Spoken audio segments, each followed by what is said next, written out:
આજે મારે વાત એવી કરવી છે કે ગુરુ અને શિષ્યની.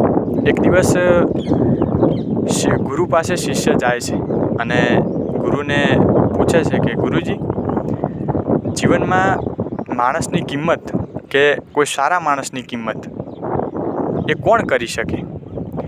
ગુરુજી એ વાતનો જવાબ આપતા પહેલાં એને એક પથ્થર આપે છે અને ગુરુજી એને અમુક જગ્યાઓ કહે છે કે આ જગ્યાએ જઈ અને તારે એ પથ્થર આપવાનો છે, પણ છેલ્લે કોઈને એ પથ્થર તારે વેચવાનો નથી, એ પથ્થર તારે પાછો લાવવાનો છે. આ પથ્થર લઈને ગુરુજીના કહ્યા પ્રમાણે એ વ્યક્તિ પેલો એક જે રેતીવાળા હોય છે, જે રેતીનો ધંધો કરતા હોય છે, એની પાસે જાય છે અને પથ્થર આપે છે. પેલો વ્યક્તિ હાથમાં પકડે છે અને કહે છે કે આ પથ્થરનું તો વેચવા આવ્યો છે કે હા, પણ કે આ પથ્થરનું તો કાંઈ ના આવે, તું કહેતો હોય તો 2 રૂપિયા આપું. ત્યાંથી એ પથ્થર લઈને આગળ ગુરુજીના કહ્યા પ્રમાણે એ જાય છે એક ભંગારની દુકાને.